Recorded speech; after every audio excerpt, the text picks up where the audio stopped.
Oye País, buenas noches, oye País, yo soy Rudy González, qué bueno que me acompañan en esta hora como cada noche, aquí por Color Visión. Juntos pasamos revista a los temas nacionales de interés noticioso, tanto del país como del exterior. El presidente Luis Abinader habló en la semanal y habló de varios temas en la semanal que vamos a ver con un poco de calma, cada uno de ellos. El giro a la izquierda va funcionando en la López de Vega y en la Tiradentes, por lo menos yo uso esa ruta todos los días y tengo algunos comentarios. En el caso de Naco, de la desgracia de Naco de la semana pasada, ya hay una decisión judicial y el tema baja un poco de nivel. Sin embargo, quedan pendientes los por qué, los qué hacer, posibles prevenciones. Trump dio un plazo de entre 10 y 12 días a Putin para que se ponga las pilas y tome decisiones sobre la guerra con Ucrania. Vamos a hablar del tema, igual que el tiroteo de este lunes en la tarde-noche en el Alto Manhattan, en Midtown, en Manhattan, en calle 51, cerca de Times Square, con un saldo de 5 personas muertas, 4 personas que no tenían nada que ver aparentemente con las acciones del tirador y el suicidio de este. Y mientras tanto, surgen nuevas interrogantes y nuevas situaciones políticas en Colombia con la declaratoria de culpabilidad por parte de un tribunal de hechos contra el presidente Álvaro Uribe. Estos y otros temas los comentaré después de la pausa. La Cámara de Cuentas difundió un informe de la auditoría practicada a los estados financieros del Ministerio de Vivienda, Hábitat y Edificaciones durante los años 2022 y 2023, emitiendo una opinión sin salvedades, lo que significa que el 100% de los recursos fueron administrados conforme a las leyes, normas contables y disposiciones presupuestarias vigentes.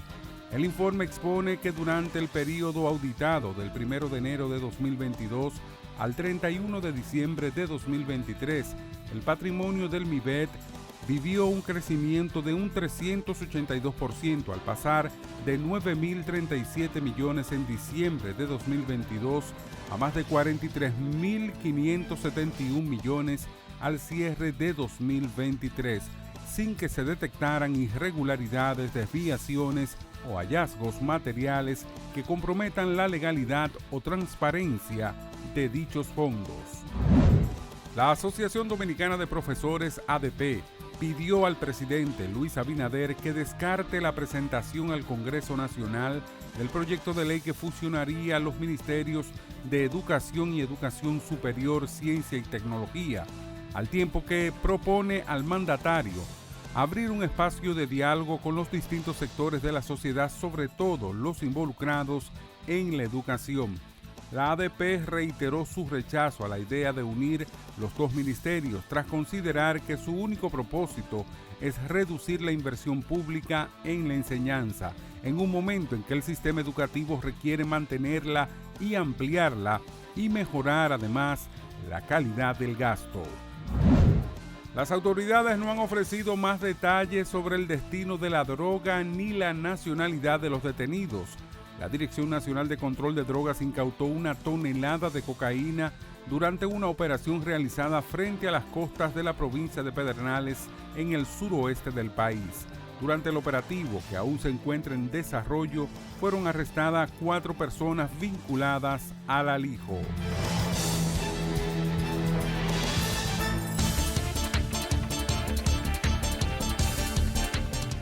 China criticó los recientes anuncios de cooperación militar entre Filipinas, Estados Unidos y Japón en el mar de China Meridional y aseguró que no pueden resolver ningún problema ni intimidar a China. Nos oponemos firmemente a que se use la cuestión del Mar de China Meridional como pretexto para reforzar alianzas militares o llevar a cabo despliegues dirigidos, afirmó el portavoz del Ministerio de Exteriores chino Wu Jiakun en rueda de prensa. Más de 60.000 personas han fallecido en la Franja de Gaza desde el inicio de la ofensiva militar israelí en octubre de 2023, de acuerdo con el parte emitido hoy por el Ministerio de Sanidad del enclave controlado por Hamas. La cifra oficial asciende a 60.034 fallecidos. Solo ayer lunes, 122 personas murieron y otras 637 resultaron heridas en diferentes ataques israelíes. Entre las víctimas hay 22 muertos y al menos 199 heridos que se dirigían a puntos de distribución de ayuda humanitaria, según las autoridades sanitarias. Annie Farmer, una de las 4 víctimas de abusos del delincuente sexual Jeffrey Epstein y cuyo testimonio ayudó a condenar en 2021 a su pareja Ghislaine Maxwell, ha intentado frente a los fiscales federales de mantener entre rejas a la mujer en medio de los recientes rumores de que pronto podría ser indultada por el presidente de Estados Unidos, Donald Trump. Creo que sería devastador, sería como una bofetada en la cara. Este caso en muchos sentidos trata sobre personas que utilizan su poder para salirse con las suyas, declaró, al tiempo que indicó que teme que el inquilino de la Casa Blanca la indulte para salvarse a sí mismo. Política, economía, sociedad. Los temas del día a día los contamos con claridad y con precisión. Recuérdate que el INTEVI se aumentó a un 18 para bajarlo a un 16. Sí. Una libertad de prensa que ellos no manejan y de expresión. Hay una especie de experiencia frustrada de la OEA en Haití. En Oye País, información veraz, periodismo con valor. Oye País, de lunes a viernes a las 12 de la medianoche por Color Visión. Siempre lo mejor. Periodismo de investigación, columnas, opinión, análisis, reportajes de fondo. Hora por hora, una completa plataforma multimedia. Periodismo con valor. Noticias horaporhora.com.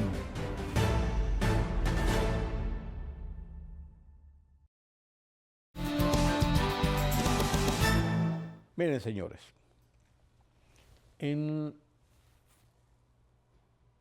siempre he dicho que la prisa es mala consejera.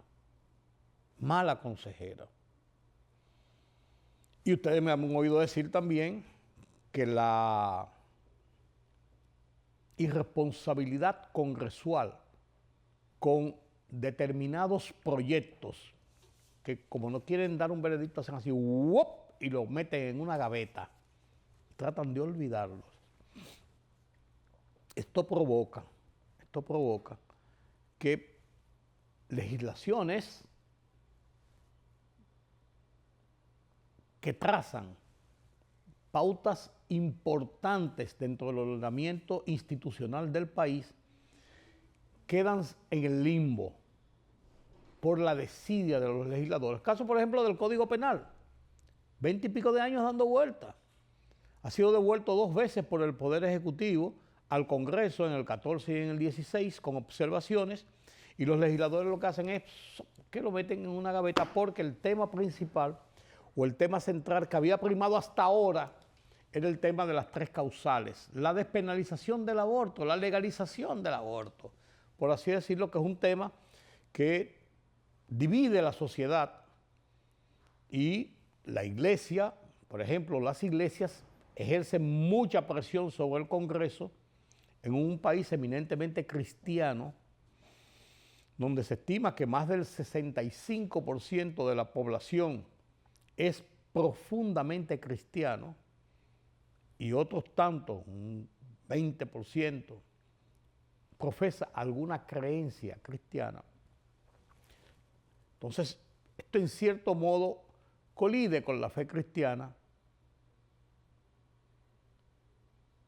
el tema del aborto, un tema muy controversial en el mundo. Pero lo que se pensaba que era ese el nudo gordiano de esto se ha convertido ya en otras aristas porque al paso de la urgencia de aprobar el proyecto ahora del Código Penal, le han introducido otros ordenamientos porque la vida es dinámica, se van constituyendo otros tipos de delitos, se van viendo otras situaciones donde la justicia muchas veces se ve atada de manos porque no tiene una legislación que ampare aplicar justicia en determinados episodios.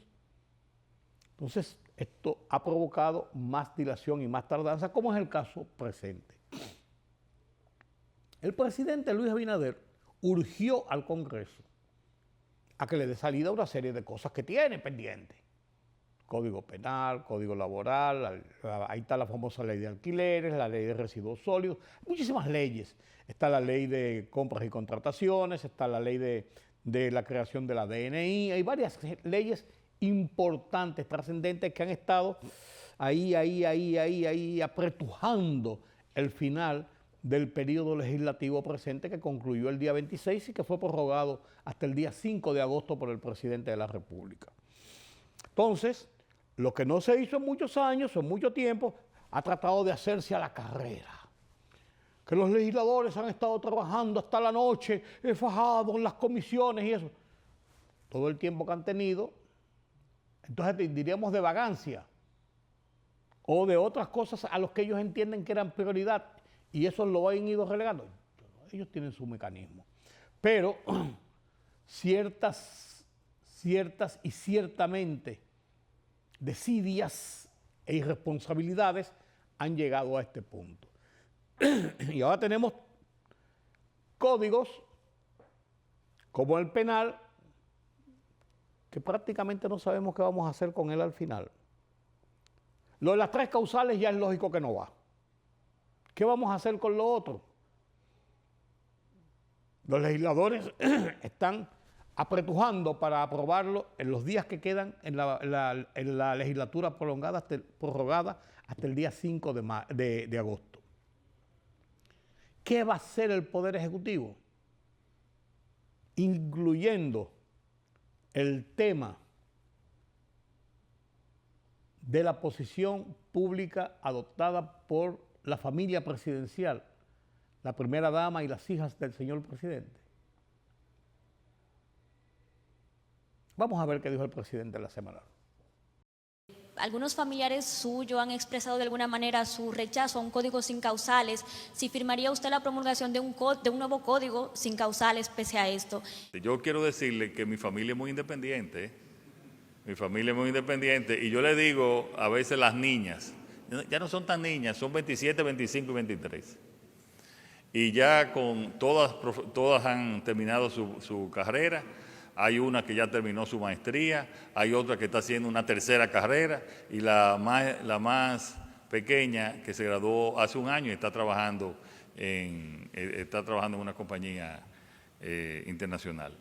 Ellos tienen su criterio y yo siempre le he incentivado a que piensen por ellas mismas. Y eso es lo que, y me siento orgullosa de que, aunque no estemos en todo 100% de acuerdo, yo le he dicho que donde más crítica hay al gobierno es en el chat AA, familia AA, Abinader Arbaje. Ahí me viene a decir, papi, hay que cambiar esto, papi, hay que mejorar esto, papi, hay que hacer esto. Y yo creo que eso es positivo, que cada quien tenga su criterio. Pero eso no es todo, eso no es todo. Hay otros temas en el que están pendientes decisiones importantes, en que el Ejecutivo, primero el Congreso, pero el Ejecutivo está recibiendo presiones duras de parte del empresariado. Dos legislaciones. La ley de modificación de residuos sólidos, que ya fue aprobada y enviada al Poder Ejecutivo, o sea, aprobada en el Congreso y se supone que en el trámite del Poder Ejecutivo para su promulgación u observación. Una ley que desde el principio ha tenido serias discusiones, en especial por las tarifas que se establecen para el pago de residuos sólidos, de retiro de residuos sólidos, por un lado, y segundo, de cómo se incluye otra serie de estamentos productivos del país que están obligados a pagar, y tarifas muy altas. Se habla de hasta más del 100%, más de 10 veces la cantidad más actual que se está cobrando, una cosa exorbitante. El presidente también habló sobre ese tema en la semanal, a preguntas de un periodista. Específicamente preguntarle por qué diputados y empresarios cuestionan la constitucionalidad de la ley de residuos sólidos por posible monopolio privado. Saber su opinión con respecto a esto. Gracias, mandatario. Sí, todavía a nosotros no nos ha llegado formalmente la ley. Esperamos que nos llegue en los próximos días. Pero sí, hay muchos cuestionamientos, incluso pro competencia.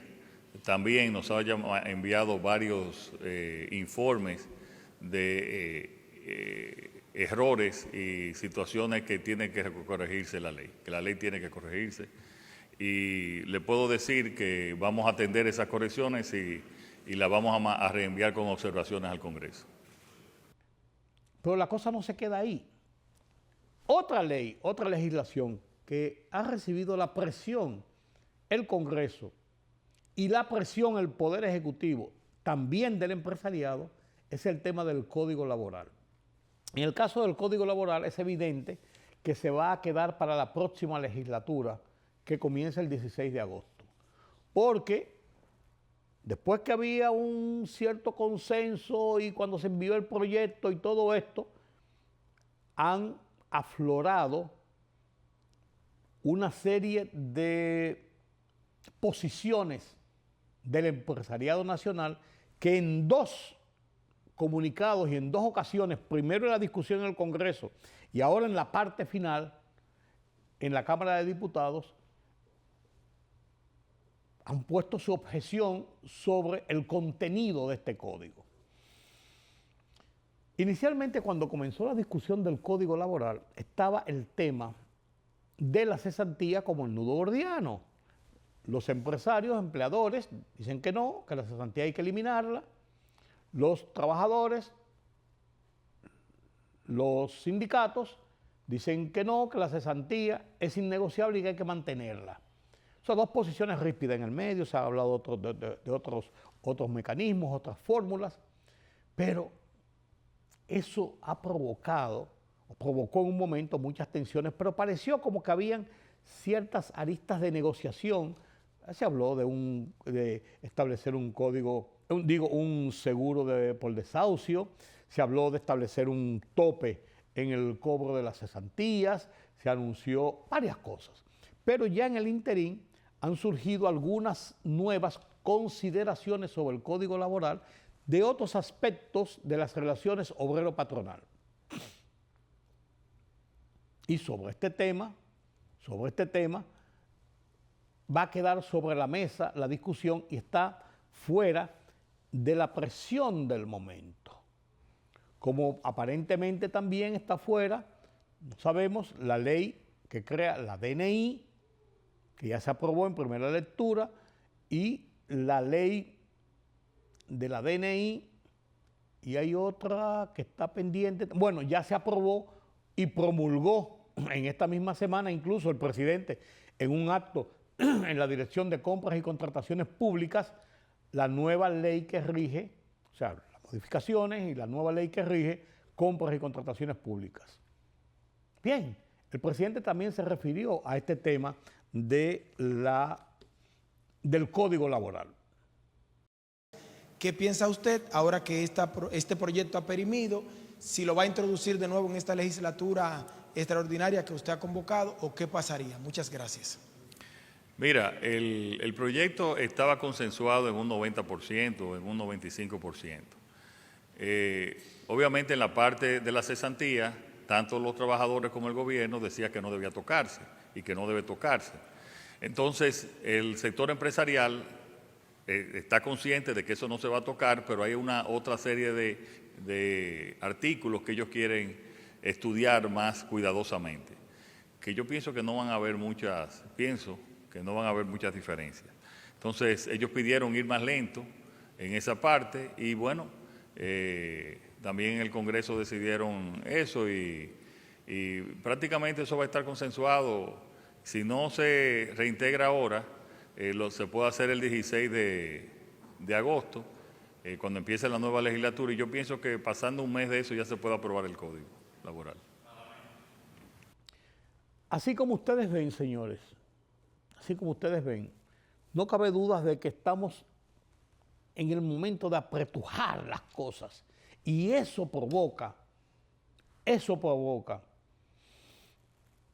las equivocaciones, eso provoca alguna suerte de imposición que se podría ver en la aprobación. Salimos de eso, y después que entre el mar.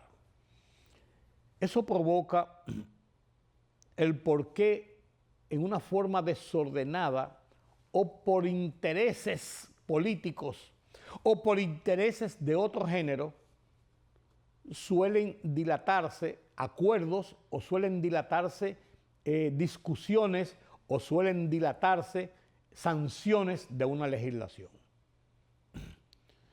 ¿Qué va a pasar con el Código Penal? La gente dice que el presidente lo va a aprobar sin las 3 causales. Hay objeciones de una serie de cosas que posiblemente entonces trate de introducirse posteriormente enmiendas. Eso siempre se queda en el aire y eso dura muchísimo tiempo. Eso no funciona. Que en la ley del Código Laboral tendrán que llegar a un acuerdo, pero eso se va a dilatar todavía 1 o 2 meses. El presidente dice que cerca de un mes. Y sobre el tema de la ley de residuos sólidos, eso va nueva vez a discusión y eso va a provocar nuevas discusiones. Vamos a ver qué pasa con eso. Miren, yo he transitado en estos días, como hago siempre, de costumbre, por las avenidas Tiradentes y López de Vega, aquí en el Polígono Central, para venir al canal, para hacer diligencias. Es mi área, porque yo vivo en esta zona, y es mi área de entrar o salir de la zona y desplazarme a otros puntos.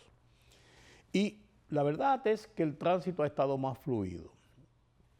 No estamos en tiempos escolares. El giro a la izquierda parece funcionar. He visto varias gente metiéndose con todo y eso y los agentes no saben qué hacer. Porque lo colocan en un lado, están bajo una matica en la sombra. Bien. Y la gente es imprudente y la gente es desobediente y la gente es, aguerrida, la gente es osada, la gente es incumplidora de la ley y las disposiciones y gira a la izquierda. Lo he visto en varias, principalmente en la López de Vega, en varios sitios y en la misma Tiradentes lo vi ayer. Sin embargo, la gente se va acostumbrando a que no se gira a la izquierda y esto permite una fluidez en varios puntos, una fluidez mayor.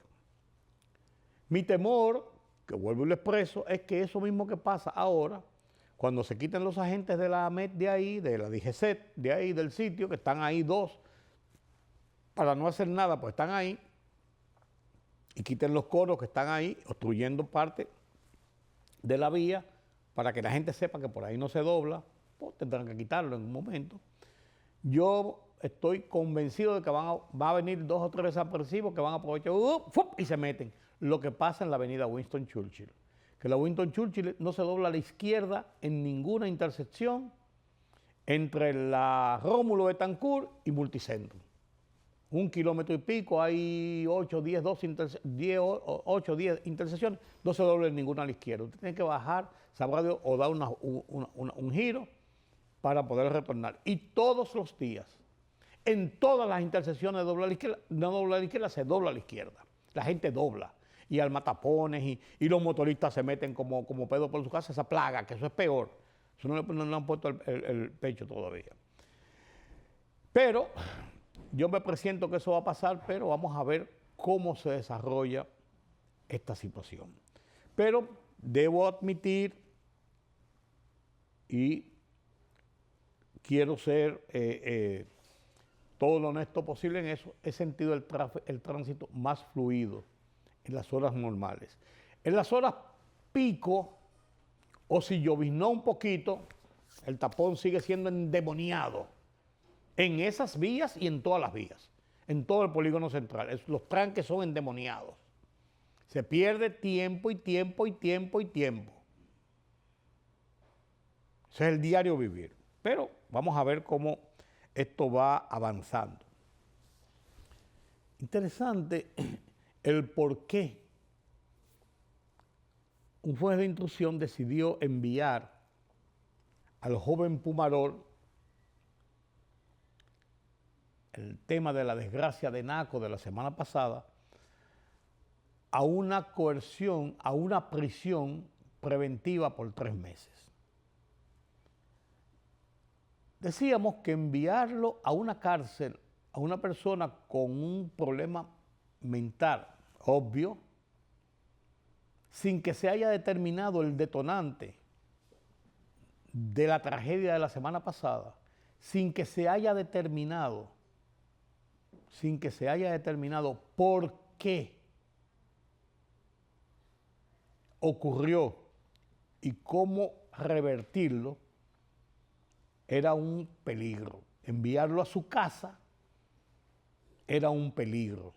Enviarlo a una prisión regular era un peligro.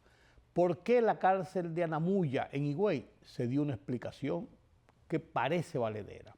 Después de haber cerrado el manicomio, como le decían, el internado para personas con problemas mentales del kilómetro 28 de la autopista Duarte, cuando eso se desmanteló, esa aberración que había ahí para personas hacinadas en un estado calamitoso, olvidados, cárceles prácticamente, cuando eso se desmanteló,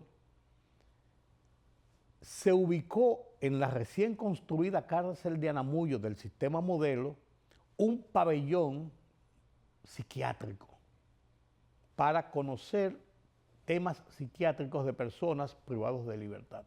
Entonces, en esa condición, a ese joven se envió a esa cárcel en la medida de coerción para darle seguimiento médico psiquiátrico mientras está en reclusión, a la espera de que un proceso, el día que sea, determine su suerte después de los hechos cometidos la semana pasada en un condominio de Naco. Por todos conocidos, una señora asesinada a puñaladas, 5 otras personas, incluyendo el padre del joven, también apuñalados, heridos. Algunas personas estaban en estado delicado de los heridos.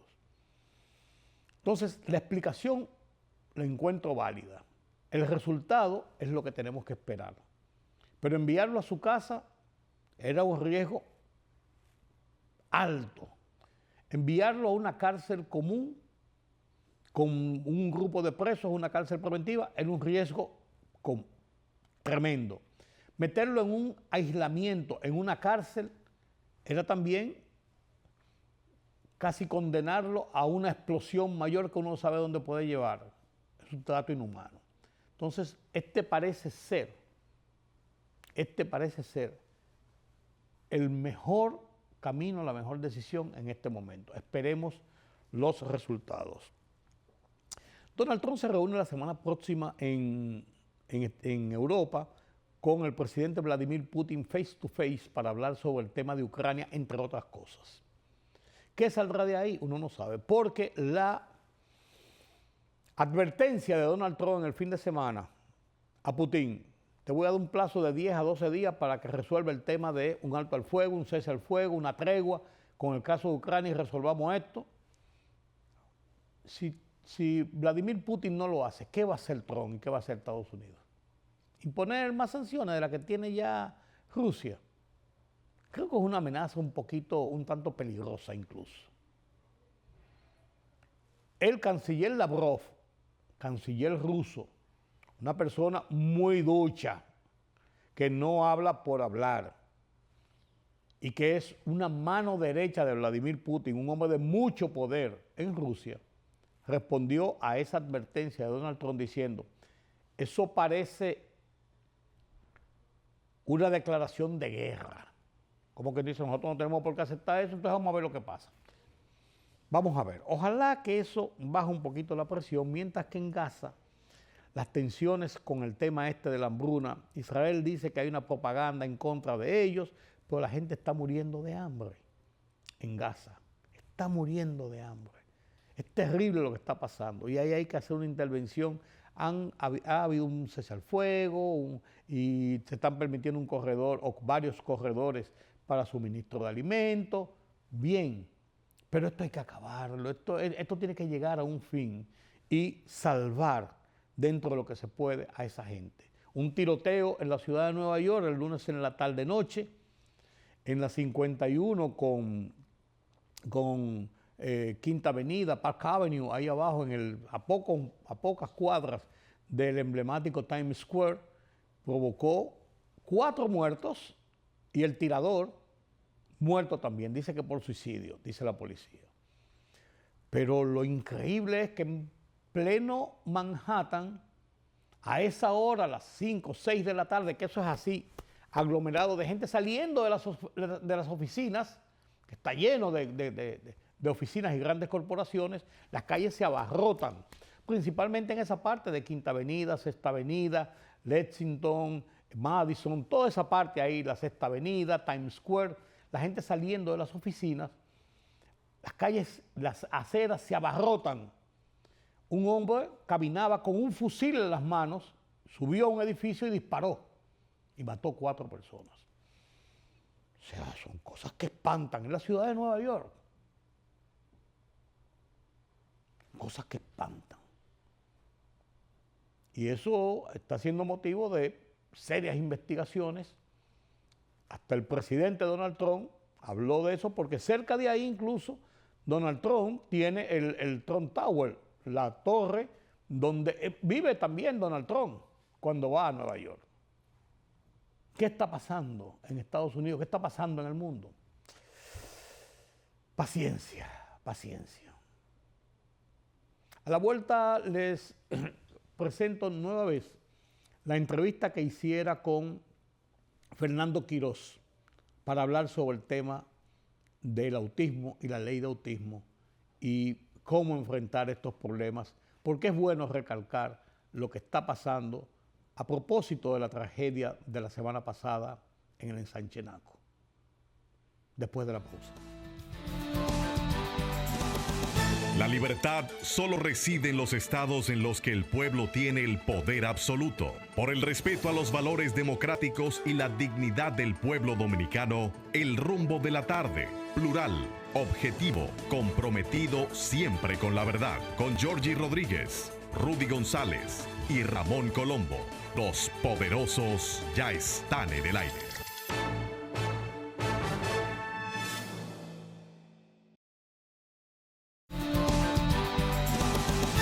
Gracias por continuar con nosotros aquí en Oye País. Qué bueno que me acompañan.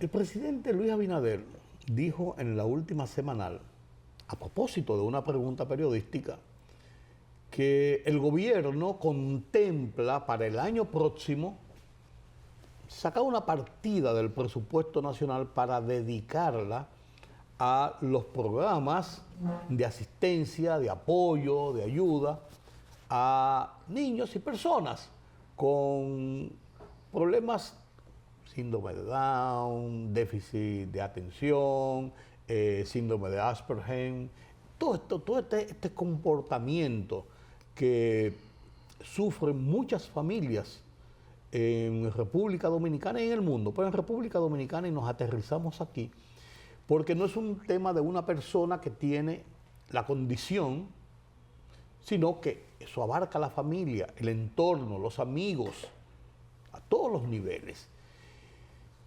Y inmediatamente salió la voz respondona, una voz respondona positiva, que ha llevado una lucha a lo largo de los últimos años titánica en favor de que el país, de que la autoridad, de que la administración actúe en favor de aliviar el tránsito difícil y complejo de una familia, de un entorno, cuando hay algún padecimiento de esta naturaleza. Fernando Quirós, a quien conozco desde que llegó jovencito a la capital junto con su hermana Margarita, y llegó con esas ansias y esa decisión de ser un profesional, de ser una persona de utilidad, de ser una persona que pudiera transmitir como periodista los episodios y los hechos importantes del país. Trabajamos juntos en Última Hora, siempre les recuerdo con esa pasión de destacarse, de salir adelante, que es lo que tiene todo joven que ven que el futuro está en las puertas y que hay que solamente abrazarlo y alcanzarlo. Fernando Quirós dirige una de esas organizaciones que luchan en favor de estas personas con estas condiciones. Lo tengo aquí con él hoy. Aceptó venir. Qué bueno. Fernando, gracias. Rudy, qué placer. Gracias por estar con nosotros. Gracias por esta invitación y esta oportunidad sobre todo. Sí. Y lo recuerdo tal como dice, el primer director de periódico con el que tuve contacto fue con usted. Y para mí siempre lo recuerdo con mucho agrado. Gracias. Lo que somos. Así es, así es. Fernando, ¿cuál es la situación del estado de la ley? ¿Y cuál es la situación de las demandas que ustedes hacen, precisamente ya como estructura, como organización, en favor de estas condiciones que sufren muchas personas en República Dominicana? Sí, bien. Lo primero comenzar diciendo que junto a mi esposa Irana, Flavia Luciano, somos padres de un adolescente de 16 años, de Fernando Gabriel, quien tiene cualidades de pintura y está dentro del espectro autista no verbal. Desde hace unos 15 años nosotros llevamos una batalla de poder llevarle a él mejor calidad de vida, de mejorarle su comportamiento, porque el autismo ya hablé de que tiene una limitación del habla, la comunicación no verbal, se comunica de otra manera, el comportamiento, las hiperactividades y demás, y muchas veces lo que tiene que ver con lo social, la socialización. Esos tres elementos son lo que impactan el neurodesarrollo de esa persona con autismo. Pues nosotros, al ver en paralelo lo que viven otras madres y otros padres, cientos de familias dominicanas, en espacios de terapias, en espacios públicos, en espacios recreativos, decidimos crear la Mesa de Diálogo por el Autismo. Esa Mesa de Diálogo por el Autismo dio pie a conversatorios e inspiró la ley 3423, que es la ley que tiene que ver con la atención, protección e inclusión de las personas con autismo y sus familias. Esta ley fue promulgada por el señor presidente de la República el 5 de junio de 2023. Hace 2 años. 2 años justamente. Pues esa ley manda que 120 días de su promulgación se emitiera un reglamento. Ese reglamento no se emitió mediante el decreto 403-24 hasta el 24 de julio de 2024. Un año después. Casi 10 meses después, yo lo conté 294 días después. Okay. Pues hoy estamos en julio de nuevo, al 25, y de lo que manda la ley, de su aplicación, de su reglamento, no se ha hecho nada. Y tal como dice usted, el presidente de la República en la semana la anuncia a petición de una pregunta de una periodista que a propósito es madre de un niño con autismo, le dice que ahora se tomará en cuenta para el presupuesto mínimo, y me llamó la atención que él recalcara mínimo para la atención del autismo. Pero más que no se ha aplicado la ley en ninguna de sus letras 2 años después, y mucho menos se ha dedicado un centavo para su aplicación. Lo que me llama de la atención es que el señor presidente de la República esté hablando de asignación de un presupuesto cuando la ley y su reglamento manda es que las instituciones que tienen que ver con esta aplicación hagan los apartados o sus capítulos presupuestarios para aplicar esa ley. Estamos llamando Ministerio de Educación, ¿cuáles son esos? Salud Pública, Infotet, el CONADIS, que es el organismo rector del tema de discapacidad en el país, y ahí intervienen Industria y Comercio, Ministerio de Trabajo, otras instituciones. ¿Por qué? La ley, ¿qué es lo que manda? La ley lo que está llamando es a que haya una detección temprano de ese niño con autismo para una intervención integral con las situaciones psicológicas, médicas, educativas, recreativas, todo lo que incluye, y que un padre y una madre, y yo soy testimonio de eso, no lo puede cubrir. Porque si usted fuera a cubrir integralmente un niño o una niña con autismo en la República Dominicana, incluyendo colegio, persona que la atiende, se puede rondar 200,000 pesos. Nosotros hemos llegado al mes a ese tema. Entonces, es el Estado, conforme a la ley, quien tiene que aplicarlo. Entonces, es como inexplicable que a 2 años un gobierno que se llama inclusivo, un gobierno, y tengo que reconocer del presidente de la República por lo menos que promulgó la ley. No existía y teníamos 15 años en esa lucha. Pero si se promulga, usted no puede argumentar que faltan recursos, porque del Ministerio de Educación, donde pasó por decreto los centros CAI, al final de año se ha tenido que ver con devolver dinero, presupuesto, porque no fue ejecutado. Y en los almacenes quedan miles de tablets, miles de computadoras, miles de instrumentos que incluso pueden servir a la población con autismo.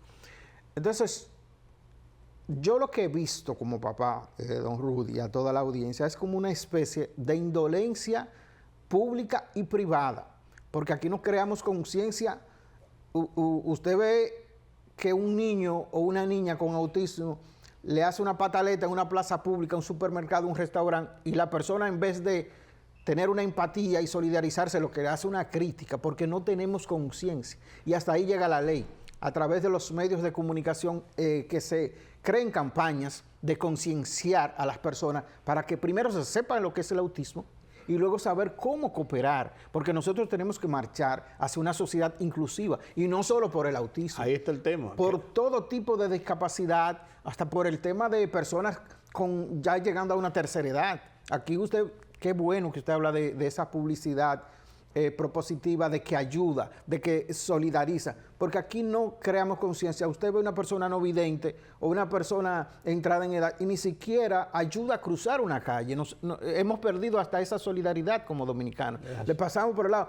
A veces al dominicano se le da un carro y alguien se detenía a preguntarle, ¿pasa algo? ¿En qué le puedo ayudar? Entonces nosotros estamos caminando hacia un corazón duro, y qué pena que sea la parte política y la que toma las decisiones, la que no toma la iniciativa. Porque, por ejemplo, yo digo, si esa ley está llamada a hacer un registro nacional de personas con autismo y sus familias, no necesita presupuesto inicialmente para usted dar ese paso, porque usted puede tomar la Oficina Nacional de Estadísticas, Educación, Salud, las instancias donde suelen registrarse las familias dominicanas, porque usted tiene que tocar la puerta de una escuela, claro. Usted tiene que ir a un hospital, y lo primero que le van a registrar que tiene su niño, su condición. Ahí mismo pueden agregar la condición socioeconómica de esa familia, si ha tenido algún tipo de terapia o no. Usted sabe que me acaba de llamar yo en el tránsito de mi casa al canal, una presidenta de fundación que me reporta, tenemos que ayudar a una señora de San Pedro de Macorís que tiene una hija con un autismo de 23 años y tiene que tenerla amarrada en la casa. Terrible. Porque ella no tiene medicación, y dice ella no tiene cómo trasladarse a Santo Domingo, e incluso en el pueblo, en San Pedro de Macorís, si tuviese que trasladarse a un lugar, tiene que pagar un taxi que no tiene, porque la joven se le tira de la motocicleta, si es un motor donde van, y le arrastra los pies. Entonces estamos viviendo, hablando de un caso, yo le puedo a usted relatar decenas de casos, del Ceibo, de San Cristóbal, del Cibao, del Sur Lejano. Porque ahora mismo, ¿qué es lo que tiene el Estado? Y qué bueno que lo tiene. 4 centros CAI, desbordados totalmente. Y hay que verse en esa situación, Fernando, para uno no entender, sino sentir el rigor de eso que pasa a una familia, un entorno, todo el que ve de alguna u otra forma tiene esa incidencia. Y el trayecto es el siguiente, don Rudy. Si ese niño a los 11 meses, al año y meses, deja de balbucear, deja de mencionar 2 o 3 palabras, como dicen, deja de presentar la sonrisa social, no responde por su nombre, ya hay una alerta y el pediatra tiene que decirle a la madre, algo pasa. Algo pasa y podría estar dentro de ese aspecto. Pero cuando ese niño va creciendo a los 3 o 4 años, que necesita esas terapias, que necesita terapia conductual del habla. Ahí puede estar la diferencia entre ese momento y el resto de su vida. Y que está demostrado que funciona. Claro. Pero usted sabe cuál es el dolor de cabeza grande en este país para las familias con autismo, que no encuentran un espacio educativo donde tener el niño. Si lo inscriben a las 2 semanas, incluyendo centros que dicen que son de élite inclusivo, están llamando al papá, que el niño no se integra, que el niño no socializa. Dice, pero yo te dije que tiene autismo. Es como el terapeuta, que aquí hay cosas que decirle también. Aquí está montado un circuito de negocios que ofrecen servicios a una población con discapacidad, que lo que están cometiendo es estafa. Que te agarran un niño por media hora y dice son 2,000, 3,000 pesos. Y no te ofrecen el servicio que deben ofrecer. Entonces nosotros estamos, pero yo hablaba del sector público y privado, con corazón duro y no creando una conciencia de una necesidad, porque como usted, sabiendo que no me puede resolver un problema, me está cobrando un dinero, hasta cierto punto es una estafa. Claro. Y los grandes centros que están certificados, que te pueden dar un servicio. Yo tengo una cotización de hace menos de un mes, que uno de los montos mensual son 98,000 pesos para atenderte al niño. 98,000 pesos. Mensuales. No mensuales, para atenderme al niño en una terapia. Que me funcionaría como una especie por hora de colegio, de atención, ver lo que tiene, un monitoreo. Pero ¿qué pasa con el niño privado? 98,000 pesos, usted se lo puede decir a Dios eso. Sí, sí. Y yo lo tengo certificado. Terrible. Pero ¿qué pasa con el niño cuando va a la adolescencia? Porque aquí hasta lo CAI dice que hasta los 12 años. La atención. Eso te iba a preguntar, ¿hasta cuándo es el CAI? Ellos no son personas después de los 12 años. Sí. ¿Qué yo hago en mi casa con mi muchacho? El mío, gracias a Dios, yo lo tengo en pintura. Yo digo, bueno, de eso va a vivir y manténlo en broma. Manténlo a nosotros luego de tu pintura. Pero si no se crean las condiciones para que Infotec, de acuerdo a la actitud de ese muchacho o muchacha, pueda tener, porque hay algunos que llegan a las universidades y se gradúan, claro. Pero tiene que haber las flexibilidades incluso de los currículos y la conciencia de los maestros y los tutores para ayudarlo a llevar, porque hasta el tiempo, ya está medido, UNIBE lo está haciendo y otras universidades privadas, desde que hay un niño en una aula con una discapacidad, hay una alerta al maestro, ponle atención. En la Ucamaima, te comento, en Ucamaima hay un centro de inclusión. El centro de inclusión. No solamente eso, un centro de inclusión que le da un seguimiento y tiene monitores sombra, lo que le llaman monitores sombra, para darle seguimiento y todo lo que pasa con ese niño, día por día, semana por semana, mes por mes, evaluación por evaluación de notas y todo, tiene que llevar un reporte al centro de inclusión porque es un departamento de la Ucamaima. O sea, no es que hay dos gente que se ocupan, no, hay un departamento en Ucamaima que le dan seguimiento y le dan ¿cómo decirte? Apoyo continuo a la familia con ese. Porque muchas veces, hasta en un examen, no es lo mismo el tiempo que usted le va a dar a una persona típica que a otro. Así mismo es. Entonces, no, con ese teme la paciencia. Sí, así mismo y entonces, la vara para medir eso es diferente. Entonces, ahí es que queremos llegar. Para que haya equidad, darle a lo que no tiene el otro, tiene que haber inclusión. Claro. Entonces, nosotros estamos viviendo eso. ¿Qué va a pasar con los adultos con autismo? Por eso lo de la ley, para que haya un espacio donde vivir, porque el drama llega a los papás, a la mamá, el sufrimiento, que entran en depresión, un tema de salud mental, porque a veces los muchachos sufren menos que los papás, porque están en un mundo. Si no se dan cuenta de lo que pasa. No se dan cuenta. Pero cuando le llega la adultez, entonces tienen que enfrentar sus propios problemas, sus y los propias desafíos. deficiencias. Entonces, ahí sí es verdad que si no están preparados debidamente para eso, ahí sí es verdad que la cosa... Entonces nosotros hemos hecho ese 360 de lo que es una familia, una condición con autismo, desde que hay una alerta, hasta la adultez. Entonces, está llamado el Estado a responder, pero con voluntad política y con acciones, porque lo que ha habido hasta el momento es una indolencia. Pero uno se queda incluso en shock. Yo me supongo que mucha de la gente que nos está viendo piensa lo mismo que pensamos nosotros aquí. ¿Cómo es posible? Eso no es increíble. Eso como que no Eso tiene... como que usted lo dice. Sí, como que no te lo creen. Y usted sabe qué, en ningún momento, ninguna instancia oficial ha salido a decir qué está haciendo, qué fase lleva. Nadie lo ha dicho. Eso todavía es una desconsideración. Claro, no tienen ustedes que salir como institución, como organización, como padres. Es que tienen que buscarlos ustedes. Claro, porque la ley es que eso debe ser lo que debe hacer un Estado. Yo creo que usted, por ejemplo, yo sé que está llegando al final, por ejemplo, en Chile, el presidente Gabriel Boric, él hizo un anuncio después de la ley y lo hizo en la Casa de Gobierno.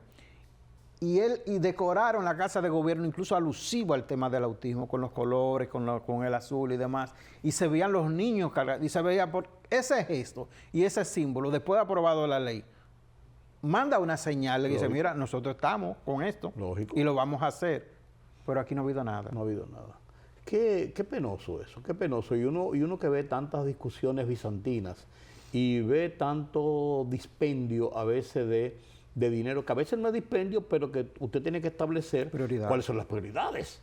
Y las prioridades del Estado, como Estado, no del gobierno ni del presidente, del Estado. Sí, como un asunto de Estado. Sí, como tal, está consignado en la Constitución, la garantía de la seguridad, la vida, el desarrollo de su gente.